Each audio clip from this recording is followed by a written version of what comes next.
The disease hadn't appeared previously in either Mike or Cindy's family, but by a terrible coincidence, both are carriers of the gene that causes it.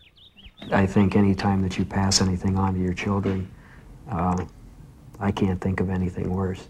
There's a horrible guilt feeling of why are these innocent children being involved with something that I gave them? I feel incredibly unlucky, but I don't feel guilty about it because it was totally out of my control. But for whatever reason, we've been incredibly unlucky. And it never goes away, and it's there every moment when you play with the kids. Even in the good times, when they're laughing and they're happy, you know it's there. I don't think we should make both ends. Because Michael is more advanced, does he have a sense that things are slightly different for him than they were? I think he's starting to, because he's being forced into the realization, being at school and being uncoordinated, he's starting to be the ridicule of some of the other kids. We've had talks with him about it, that he's got disabilities, and he knows it's not as easy for him to do some other things. But I've never seen it keep him back. You know, if it's that the kids jump over the fence and he has to go around it, he does it. And that's kind of his attitude about how he gets through life. Okay. Oh boy, that was a good one there. I didn't realize you guys would still be here. All of the children are energetic and bright and affectionate. And, of course, they have the essential toys for their grandfather's entertainment, the ones that play the Notre Dame fight song. So they did some stuff down at the hospital.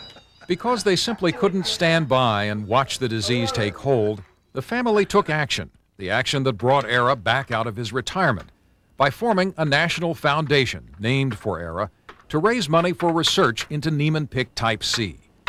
It now amounts to a race against time to find a cure. The disease takes around 10 years to run its course. Cindy's business expertise got the plan for the foundation started.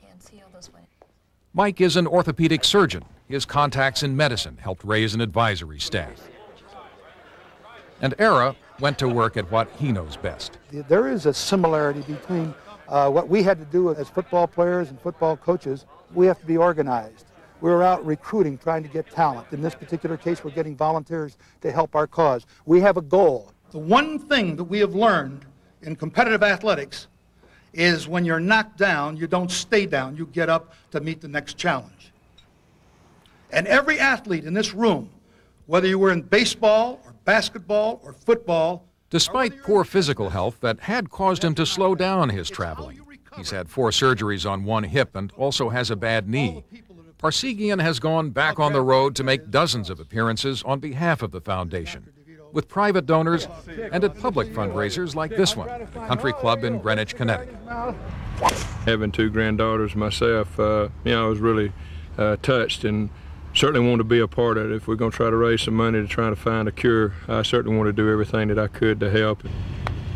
Good boy. Ara was a guy that was one of my predecessors, a guy who modeled the way for coaches like myself, and I appreciate very much the path that he showed for us, and if I can reciprocate in any way to help him now and his family, then I'm more than willing to do it. You know, Eric Parseghian is one of the neatest guys I've ever had a chance to know, and besides being a great guy, he's trying to fight a heck of a cause here, and they know very little about the disease, so we're going to raise some money for research, and hopefully they can find the cause and a cure for this disease.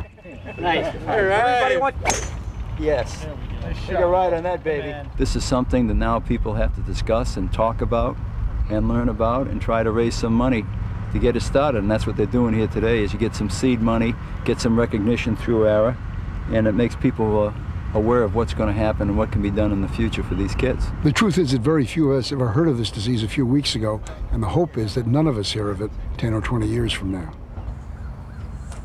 Here, Era received a check for $115,000. He can't contribute to the science, he says, but he is a fundraiser. We had a saying, there's no circumstance that we can't overcome. We used to talk to the team that way. We have no breaking point. You build this mental frame of mind. You may go in that somebody else is telling you that you're an underdog. We're not telling ourselves we're the underdog. Somebody else has made that decision before the game's played. And this is the way I used to talk to them. And I believe that. Those are some of the things that we believe in. Wins are not predicted. They're won on the field of battle. And we feel the same way about this. How is this field of research laid out? And how much of a knowledge gap is left to cross? Scientists have been seeking the gene that causes Niemann-Pick type C for 15 years, and they are now tantalizingly close to isolating it, according to National Institutes of Health researchers Drs. Peter Penchoff and Eugene Karstya. I think with a lot of luck, we can perhaps get it within 6 months to a year. But isolating the gene is only a first step. Scientists then have to determine why it fails to act the way it should and how to correct that failure. That is a process that could take years longer. I have pudding. In the meantime, there are everyday steps this family is taking to try to reduce the pace of the disease. Because its chief effect is in the body's inability to metabolize cholesterol, the children are kept on low cholesterol diets and take cholesterol-reducing agents. Niemann-Pick type C hasn't yet reached a critical stage with any of the children, and Cindy and Mike don't want them to know more until circumstances require it. How much have you told your children? Our oldest, Era, is aware of the diagnosis of the other three, and he's aware that it's progressive and that it's fatal. He's dealing with it as only an 11-year-old can deal with it, I think. He treats them as his brother and his sisters, and he protects them, and yet he will, disagree with them and fight with them, and they have a good relationship between the kids. The three that are affected know that they have a cholesterol problem. They know that it's unusual, but we've not discussed with them that it's fatal. They don't realize the prognosis. You don't want to destroy the hope that those children have in themselves or what they perceive as happening tomorrow. Which one? Notre Dame Bear? Oh, that's a good choice. That element of hope now defines the major occupation of this family's life. And no one will point out more quickly than Era Parseghian that it is a family effort. However, often the focus may return to him as he heads out into the public again to raise money for research.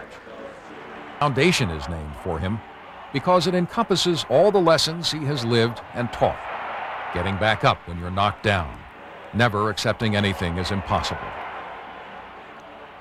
And his lifetime of competition is telling him nothing is more important than the field he is on now and the outcome that is at stake. I don't think about the odds. I don't think about that it isn't going to happen. I think in positive terms that it is going to happen. Hopefully to help my grandchildren.